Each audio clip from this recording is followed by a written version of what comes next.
nggak akan ada yang namanya problem free. Selalu ada masalah, baik dalam keluarga, dalam pekerjaan, dalam bisnis, dimanapun, bahkan dalam pelayanan. Selalu saja ada tantangan. Satu-satunya pegangan yang akan membuat kita itu tidak goyah adalah kalau kita itu dengar firman Tuhan dan kita lakukan. Orang yang bahagia itu bukan orang kaya, saya kasih tahu. Orang yang bahagia itu orang yang bisa berkata apa adanya. Cukup terjadilah sesuai dengan imanmu. Punya iman dong, jangan ngeluh. Ngomong tuh penuh berkat. Kenapa proses gak kelar-kelar? Lu sombong sih, udah kere, sombong lagi. Gak ada yang sempurna. Ketika ada masalah dalam rumah tangga, pasti ada sebabnya.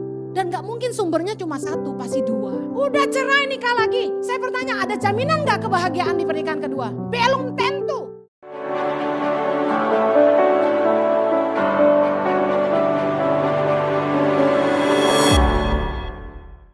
Hari ini saya akan menyampaikan firman Tuhan tentang kunci bertahan di tengah ujian.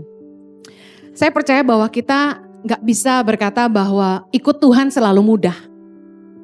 Tapi kita percaya apapun yang kita hadapi, Tuhan pasti memberikan kekuatan dan jalan keluar. Katakan amin. Bagaimana supaya kita gak goyah, gak lemah dalam menghadapi ujian, masalah dalam kehidupan? Saya ingin share yang pertama. Berpeganglah hanya kepada firman Tuhan. Berpeganglah kepada kebenaran firman Tuhan. Jadikan firman Tuhan satu-satunya fondasi dalam kehidupan kita dan dalam mengambil keputusan. Kalau kita itu istilahnya punya pedoman hidup, kita harus punya satu acuan. Acuan hidup orang percaya haruslah firman Tuhan. Gak boleh ada yang lain.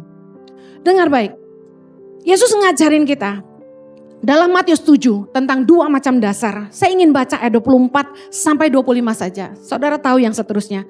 Setiap orang yang mendengar perkataanku ini dan melakukannya, ia sama dengan orang yang bijaksana yang mendirikan rumahnya di atas batu. Ayat 25. Kemudian turunlah hujan dan datanglah banjir, lalu angin melanda rumah itu, tetapi rumah itu tidak rubuh sebab didirikan di atas batu.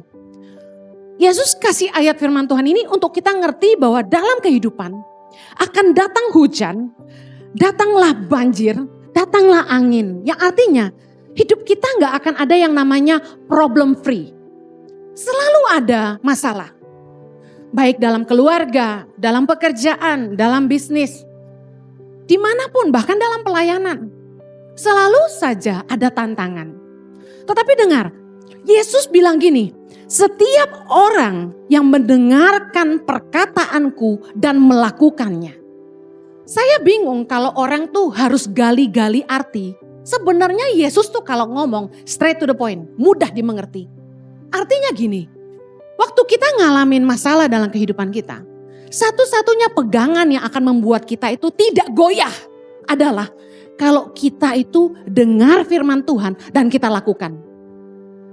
Suami saya tadi pagi khotbah tentang 3 macam Kristen, yang salah satunya adalah Kristen tradisi. Yang sebenarnya setiap orang itu kalau ke gereja cuma buat biar merasa enak, oh gue udah ke gereja hari ini. Jadi rutinitas ke gereja. Padahal kesempatan Anda untuk menang seminggu ini adalah dengar firman Tuhan dan lakukan. Kalau datang ke gereja itu miliki iman, hari ini Tuhan akan berbicara kepada saya. Bagaimana sih Kak Heni, Bu Heni cara mendengarkan Tuhan? Banyak orang tanya gitu. Kok Bu Heni bisa bilang Tuhan ngomong gini, Tuhan ngomong gitu? Sebenarnya sederhana. Berapa banyak yang rindu Tuhan bicara sama Anda? Baca firman Tuhan. Cara satu-satunya mengizinkan Tuhan bicara buat kita adalah dengan mendengarkan dan membaca firman Tuhan. Waktu kita baca firman Tuhan, Roh Kudus dalam batin kita tuh akan ngajarin kita. Masalah boleh datang dalam hidup kita. Tapi jaminan firman Tuhan, saya tuh selalu berpegang pada apa yang Kristus ajarkan. Yesus bilang gini, barang siapa yang mendengar perkataanku dan melakukannya, lalu kemudian turunlah hujan, datanglah banjir, angin melanda, rumah itu tidak rubuh karena didirikan di atas batu. Yang artinya gini, Kalau kita hidup melakukan firman Tuhan, sekalipun badai kehidupan menerpa, kita nggak akan goyah. Saya kasih contoh dalam hidup sehari-hari. Sesulit apapun masalah kita, dengar baik. Jangan sampai keluar dari kebenaran firman. Waktu orang butuh uang, firman Tuhan ngajarin, janganlah kamu berhutang apa-apa pada siapapun juga. Kalau ada yang mau catat ayatnya Roma 13 ayat 8. Janganlah kamu berhutang apa-apa kepada siapapun juga. Artinya gini, ketika kita punya kebutuhan, jangan lari dari kebenaran firman Tuhan. Jangan coba menolong dirimu sendiri dengan berhutang sana sini. Hari-hari ini banyak orang terjebak dengan hutang, khususnya pinjaman online. Ini jahat sekali loh aplikasi ini. Begitu mudah didapat pinjamannya, seolah-olah wah ini jalan keluar tercepat. Padahal itu mengikat. Bunganya sangat besar dan melilit dan mencekik, membuat kita gak bisa napas. Penghasilan kita bulanan cuma buat nutupin utang aja gak cukup. Kalau orang sudah hidup dalam hutang, hidupnya penuh beban. Ada di sini yang banyak hutang bahagia? Sukacita gitu. Gak ada. Orang tuh kalau banyak utang, keningnya nih penuh kerutan. Orang kalau banyak utang, mulutnya cemberut. Sama orang gak nice. Karena dia stres, ngomongnya ngelantur. Orang kalau sudah berhutang, pasti masalah dengan hubungan. Firman Tuhan bilang janganlah kamu berhutang apa-apa pada siapapun juga. Tapi Bu Heni, saya benar-benar butuh uang. Percaya firman Tuhan gak? Berlutut di kaki Tuhan. Firman-Mu berkata, barang siapa mendengar firman-Mu dan melakukannya. Kalau hujan, angin, hujan, banjir datang, dia tidak akan goyah. Tuhan, aku butuh uang. Tapi aku mau pegang firman-Mu, aku gak mau ngutang. Aku percaya Tuhan pasti sediakan. Berani gak? Kita seringkali lebih sok pinter daripada Tuhan. Bu ini gak ngalamin sih? Ngalamin. Justru saya kasih tahu. Keluarga saya hancur waktu saya masih kecil. Itu karena orang tua saya terlilit hutang. Porak-poranda. Makanya saya benci yang namanya hutang. Kalau gak mampu, jangan sok aksi. Kenapa kalau cuma mampu beli mobil bekas harus beli mobil baru? Kalau memang gak mampu beli Innova, kenapa gak beli Avanza atau Xenia yang lebih murah? Kita hidup itu jangan makan gaya. Cukupkan dirimu dengan apa yang kamu punya gitu loh. Kalau Tuhan memang cuma berkati kamu segitu, bersyukurlah. Jangan bandingin hidupmu dengan orang lain. Firman Tuhan bilang cukupkan dirimu dengan apa yang ada padamu. Nah kita gak mau lakukan firman. Kita hidup mewah-mewah. Gak mau kalah gaya. Ada orang timur bilang begini. Kantong boleh kosong tapi gaya gak boleh kosong. Ngomong kosong loh gue bilangin. Masa Ngana bisa beli tas mahal kita tara bisa? Dia bilang gitu. Kita bilang Ngana jual apa? Ngana jual lemper baru Ngana mau beli tas. Itu mau jual lemper berapa truk? Sudah orang jual tambang emas. Dia jauh lebih dari kita, ngapain kita bandingin diri sama dia.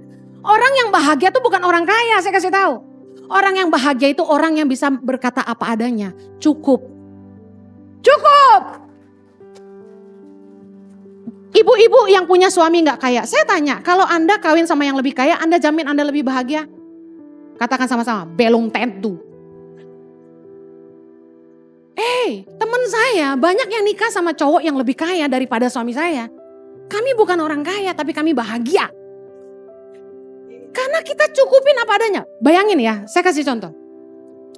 Rumah tangga gimana mau bahagia kalau istri selalu bilang gini, Koko lu bisa beliin istrinya tas Gucci. Koko lu bisa beliin istrinya berlian 2 karat. Nah. Gede loh 2 karat itu. Jari lu kecil apa gede gitu kan. Bandingin. Tuh adikmu tuh bisa bawa istrinya ke luar negeri. Ada lagi istri-istri yang bandingin tuh. Lu lihat tuh adik lu tuh bisa bawa keluarganya ke Eropa. Tuh lihat tuh adik lu tuh bisa bawa keluarganya ke Israel ikut Pak Jojo. Lu mah apa? Hei, terjadilah sesuai dengan imanmu. Punya iman dong, jangan ngeluh. Amin. Ngomong tuh penuh berkat. Pilihan kita tuh cuma dua, berkat atau kutuk yang keluar dari mulut kita. Udah pegang firman Tuhan.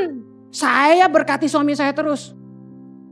Jojo, kebajikan dan kemurahan Tuhan akan mengikuti kamu seumur hidup kamu. Gitu dong. Jangan bilang, koko gue udah bawa bininya ke Paris 3 kali. Lu baru sekali, itu pun gratis gitu. Gak gitu dong. Udah pegang firman Tuhan aja. Firman Tuhan bilang kita gak boleh jadi penanggung hutang. Ayatnya di mana? Banyak, tapi saya baca satu. Amsal 22 ayat 26. Jangan engkau termasuk orang yang membuat persetujuan dan yang menjadi penanggung hutang. Ada satu cerita. Orang ini meminjamkan kartu kreditnya kepada temannya. Temannya pakai kartu kredit temannya ini untuk ambil dana tunai. Lalu apa yang terjadi? Temannya kabur. Teman kerja bareng loh. Ini yang ngomong gini ke kita udah 3 orang ya. Terus saya bilang, kenapa kamu pinjemin kartu kreditmu ke temanmu? Why? Demi persahabatan. Hei. Saya kasih tahu firman Tuhan bilang jangan jadi penanggung hutang. Lakukan firman Tuhan, kita akan terhindar dari masalah. Amin. Saya buktikan kebenaran firman Tuhan udah bilang jangan jadi penanggung hutang. Lu so heroik bantuin orang. Satu kali orang datang kepada saya mau pinjam uang. Bu Heni, saya mau pinjam uang berapa waktu itu dia ngomongnya? 30 juta. Buat apa? Buat perbaiki atap rumah orang tua saya. Saya bilang gini, saya tidak pernah memiutangi orang. Loh, kenapa Bu Heni? Kalau saya mau bantu, saya bantu serelanya saya. Kenapa? Supaya hati saya tetap damai. Anda pernah ngutangin orang dan orang itu gak bayar? Pernah? Bagaimana perasaan Anda terhadap orang itu? Bisa bersih, bisa tulus? Gak bisa. Lihat mukanya, saya gak lihat Anda ya, saya lihat suami saya aja. Nanti tersinggung. Lihat suamiku. Kan ilustrasi, takutnya salah sangka ya kan. Udah suamiku aja ya nak, sayang ya. Kita kalau tuh orang ngutang sama kita dan dia gak bayar, kita gak mungkin tetap jaga hati kita bersih. Gak mungkin hati kita tulus, tetap baik mengasihi dia. Gak mungkin. Kita liatin dia gini, munafik lo, bayar utang lo. Utang gak bayar-bayar, tapi eksis di sana sini. Makan di kafe ini, di restoran itu, bayar dong utang lo gitu. Hati kita gitu, benar gak? Saya gak mau seperti itu. Waktu orang datang sama kita, mau teman mau saudara ya, saya ngomong apa adanya. Mau datang sama saya, pinjam 25 juta, pinjam segini. Saya bilang gak bisa. Saya bukan orang kaya. Saya ini apa adanya. Jadi kalau saya mau bantu orang, saya bantu serela saya. Nah ada satu kali orang ini pinter banget. Dia bilang gini, ya udah naikin serelanya. Dia bilang gitu. Hah? Aduh. Dia tanya, emangnya Ibu Heni relanya berapa ngasih saya? Ditanya loh. Harusnya kan terserah gue, ntar gue yang transfer gitu kan. Ini pinter nih. Saya bilang relanya 5 juta gitu misalnya. Jangan dicatat ya, habis ini datangin saya. Gak ada ya. 500 rupiah. Terus dia bilang gini, boleh gak dinaikin serelanya 10 juta? Hah? Kagak bisa, gue bilang gitu. Bu Heni gak ngutangin, Bu Heni kasih saya, dia bilang gitu. Enggak, gak bisa. Saya bilang, kok kamu yang nentuin saya mau kasih berapa? Haleluya. Dengar baik. Kalau kita ngutang sama orang, kita akan dipandang rendah sama orang. Lebih baik tuh jangan ngutang, udah berharap sama Tuhan. Kalau Anda terlilit utang hari ini, apa yang Anda harus lakukan? Number 1, berharap sama Tuhan. Yang kedua, kita lihat apa yang kita punya dan bisa dijual, lebih baik kita jual. Jangan gini, minjem sama orang tapi sendiri masih punya mobil mewah. Apaan sih? Jual dulu mobil lu gitu kan. Jadi ada orang yang misalnya ngutang sekian dia gak mau lunasin. Dipegang sisanya dia beliin mobil. Gak bisa gitu dong, orang gimana mau bantu kamu? Dia lihat kamu aja masih seneng hidupnya. Jadi kalau kita tuh mau dibantu orang, jangan eksis di sosial media itu gayanya mewah-mewah. Kita yang bantu jadi malu. Ngapain gue bantu dia, ternyata dia lebih kaya dari gue gitu kan. Dengar, jangan berhutang. Karena firman Tuhan bilang, yang berhutang itu jadi budak dari yang menghutangi. Amsal 22 ayat 7. Kemudian, kita tuh cenderung, kalau punya masalah, kita selalu datang minta nasihat dari orang. Salah enggak? Enggak salah. Tapi, dengar baik. Kita harusnya itu lihat apakah orang yang kita mintain pendapat, dia itu hidup berdasarkan firman Tuhan apa enggak. Jangan mendengar nasihat orang fasik, kata firman Tuhan. Jangan datang ke orang yang salah. Karena dengar ini baik-baik. Mereka yang memberi masukan tidak ikut menanggung akibat dari keputusan Anda. Misalnya orang kasih Anda masukan. Udah ceraiin aja suamimu. Terus Anda ikutin masukan teman. Kan saya lihat di IG tuh, waktu saya daily devotion saya lagi di-upload tentang pernikahan. Ada perempuan-perempuan yang marah sama saya karena mereka sudah bercerai dan khotbah itu tentang jangan bercerai. Enak aja, kalau kita bonyok dipukulin suami, emangnya harus diam aja? Lah berarti dia belum dengar khotbah saya yang lain gitu kan. Anda boleh berpisah kalau Anda sampai mendapat kekerasan fisik, tapi berpisah sementara. Kalaupun mau bercerai, firman Tuhan bilang gak boleh nikah lagi. Boleh gak berarti pisah? Boleh, tapi dengan satu bayar harga. Gak nikah lagi sampai kita tidak terikat lagi, artinya dia dipanggil Tuhan. Saya bilang gini, jangan dengar masukan sembarang orang. Bijaksanalah memberi telingamu kepada orang. Kenapa? Waktu kita ngikutin saran dia, belum tentu kalau kita punya masalah, dia mau nolong kita. Misalnya ibu ini, dia dikasih tahu kan sama temannya, ceraiin aja laki kayak gitu. Emang dunia cuma selebar daun kelor. Kawin lagi, cari yang kaya. Emang gampang? Saya punya temen, cantik, asli. Gua sih lewat. Tapi hey, dia nikah udah 2 kali. Dua-duanya kaya, tapi sama jahatnya. Gimana? Emangnya second marriage will be better? Ada jaminan? Udah cerai nikah lagi. Saya bertanya, ada jaminan gak kebahagiaan di pernikahan kedua? Belum tentu. Saya pernah ketemu wanita yang menikah 3 kali. Berapa kali? 3 kali. Cukup gak buat belajar? Saya tanya. Cukup gak? Mari kita belajar. Saya tanya sama wanita ini. Dari 3 suami Anda, mana yang paling baik? Dia bilang, yang pertama meskipun membuat menderita, masih bisalah ditoleransi. Yang 2-3 lebih jahat lagi. Kita cerai pun bukan jalan keluar terbaik. Saya balikin lagi. Oke, Anda sakit hati suami atau istri selingkuh. Anda memilih bercerai. Saya tanya, kalau Anda di posisi itu, Anda yang selingkuh, apa yang Anda harapkan? Dia ampuni. Ampuni. Berlutut di kaki pasanganmu, cium jempolnya, jarinya, semua. Banjiri dengan air mata. Ampuni aku, gitu kan. Kita pasti mau diampuni. Firman Tuhan katakan, apa saja yang kamu kehendaki orang lain perbuat kepada kamu, perbuatlah demikian. Dari seluruh hukum Taurat dan kitab para nabi bergantung dari ayat ini. Bahwa bagaimana kita ingin diperlakukan, perlakukan itu ke orang lain. Kalau saya memilih diampuni pasangan saya juga harus ngampuni pasangan saya. Gak ada yang sempurna.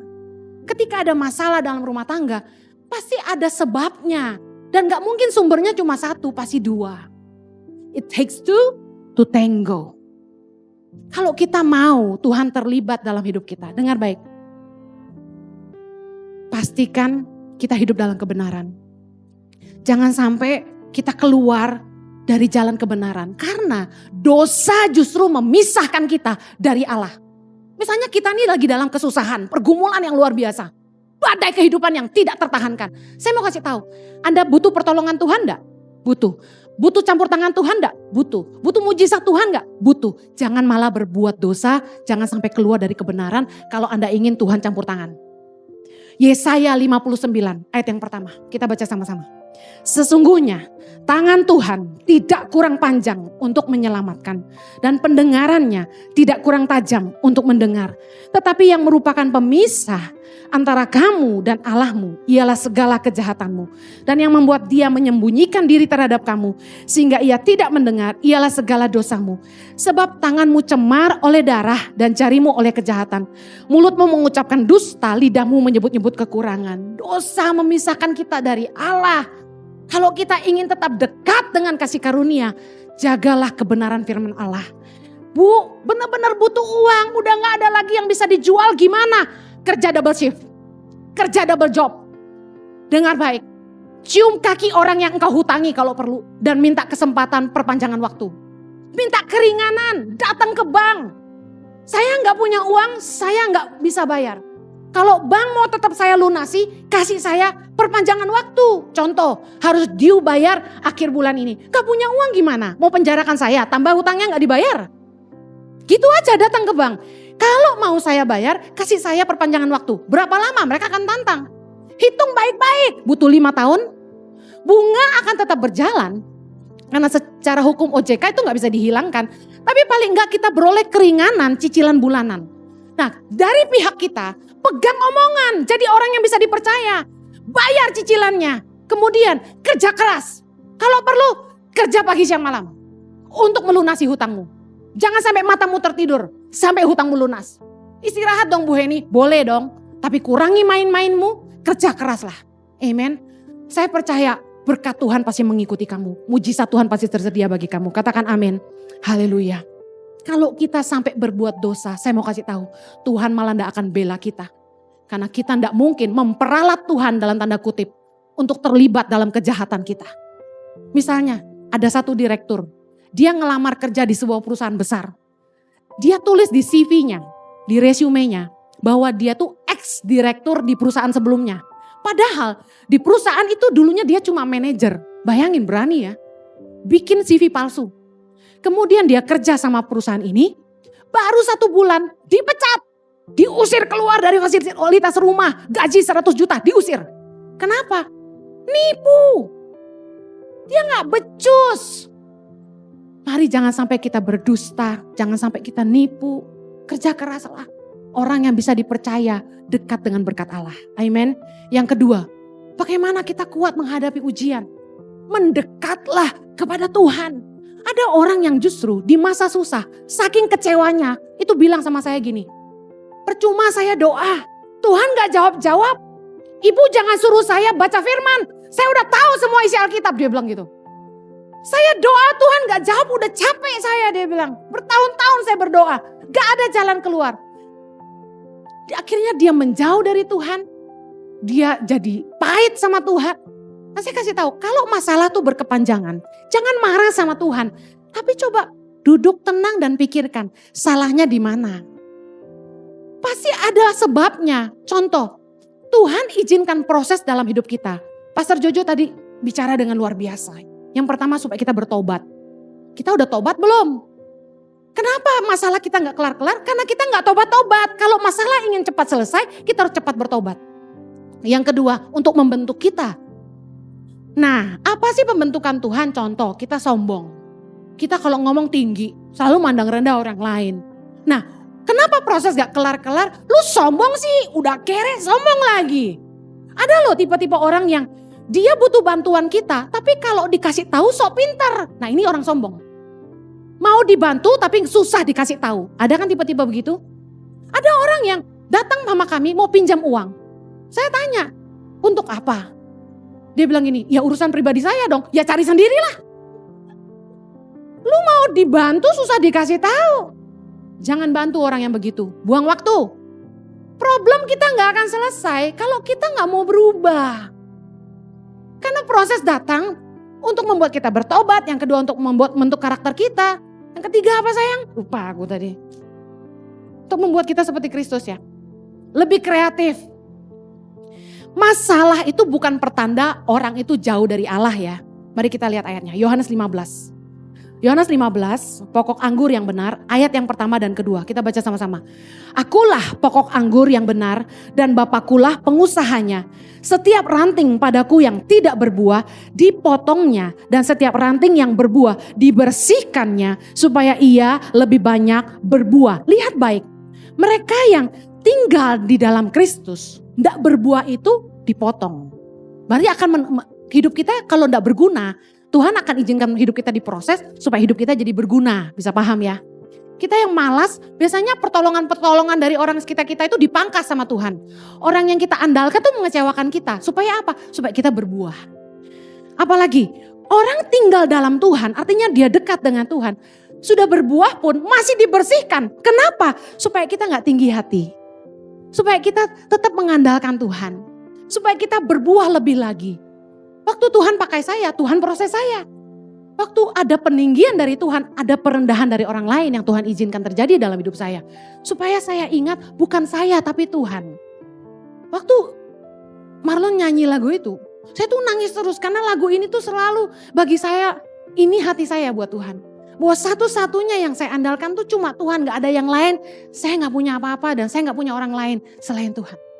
Kalau Tuhan gak tolong saya gak bisa. Justru kalau kita sungguh-sungguh ngandalin Tuhan ya, kita gak bisa sombong.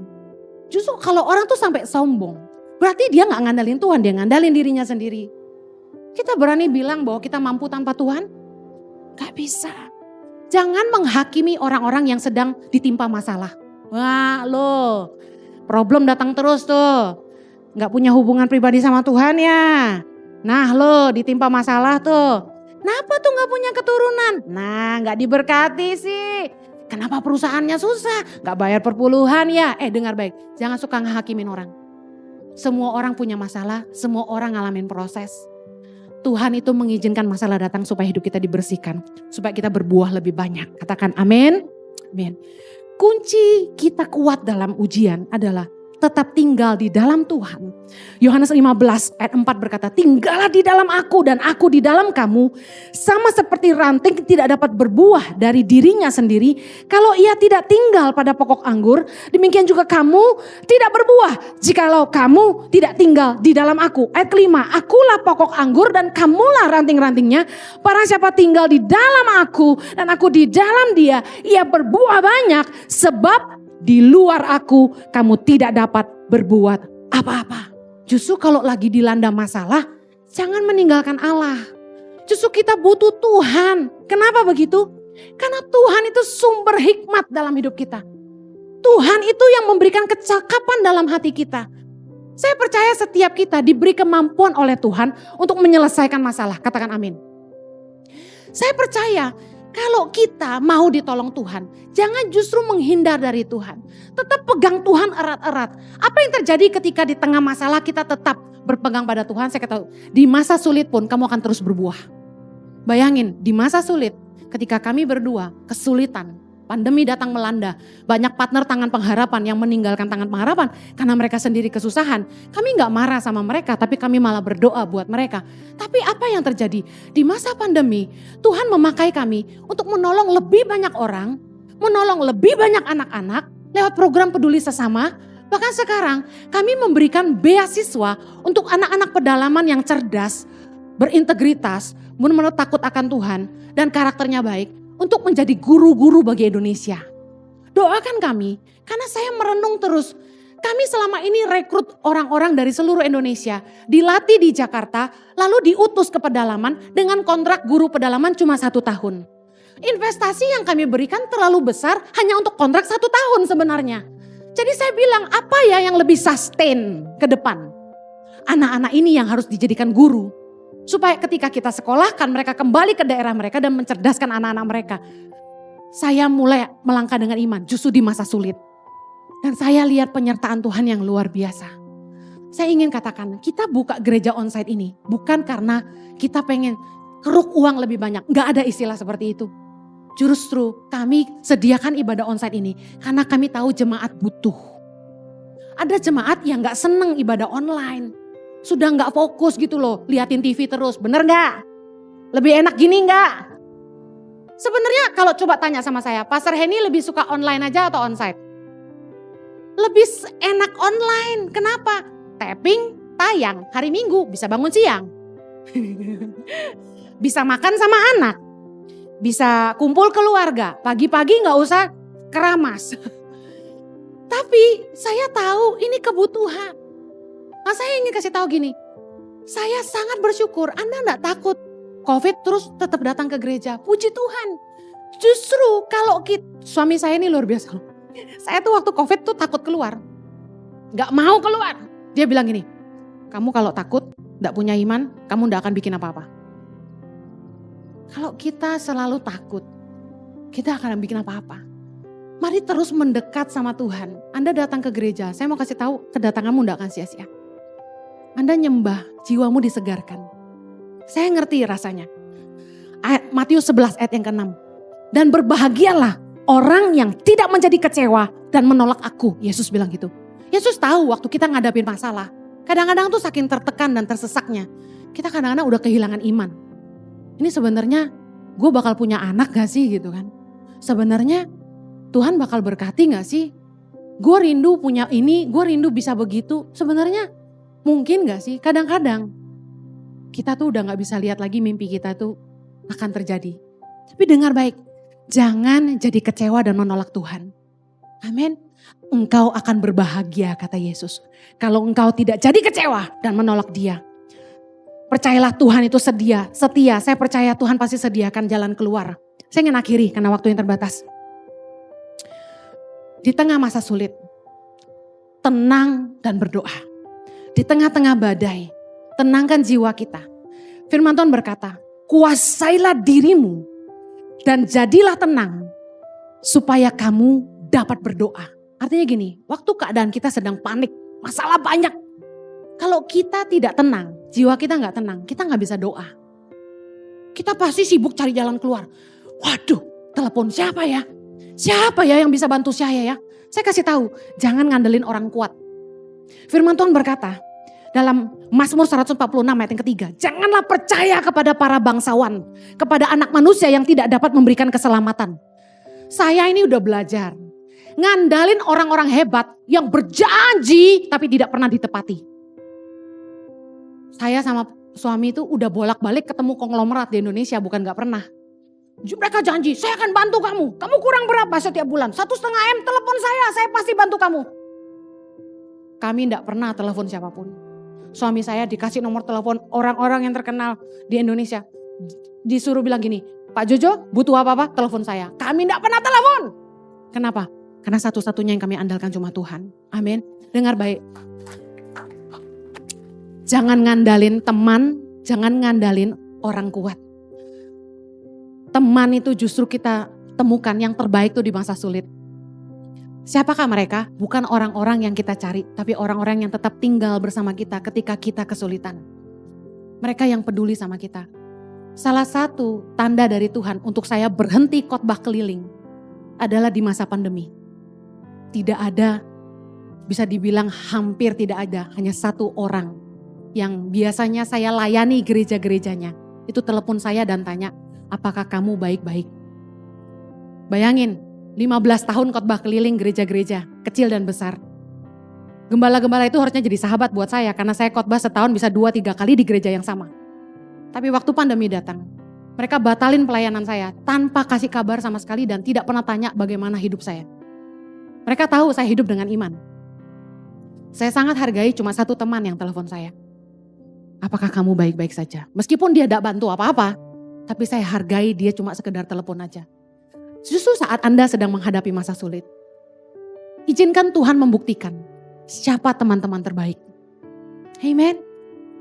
Di tengah masalahmu, jangan panik, jangan berusaha telepon sana sini, cari orang kuat bantu kamu. Tenang, berdoa, karena Tuhan sumber hikmatmu, sumber kekuatanmu, dan sumber jalan keluar bagi hidupmu. Saya berdoa. Masa sulit Anda akan cepat selesai. Mari terus mengandalkan Dia. Mari kita berdoa. Yang punya beban di hadapan Tuhan, yuk angkat sama Tuhan. Engkaulah satu-satunya yang kami andalkan ya Tuhan. Kami ini gak mampu tanpamu. Mana bisa tanpamu. Terlalu berat. Kami butuh Tuhan. Kami butuh kekuatan Tuhan. Curahkan anugerah-Mu Tuhan. Kasih karunia-Mu yang memampukan kami. Kasih karunia-Mu Tuhan. Mari minta kasih karunia Tuhan. Kasih karunia adalah kekuatan untuk menanggung penderitaan. Minta sama Tuhan. Aku butuh kasih karunia-Mu Tuhan. Aku percaya Engkau pasti memberikan hikmat, kekuatan, jalan keluar. Tuhan sanggup mengubahkan masalah jadi berkat. Tuhan sanggup mengubahkan yang buruk jadi baik. Tuhan sanggup mengubahkan penyakit kami menjadi kesaksian yang mempermuliakan Tuhan. Kami berdoa Tuhan, Tuhan sediakan jalan keluar buat umat-Mu. Di dalam nama Yesus, bilur-bilur darah-Mu menyembuhkan kami. Haleluya.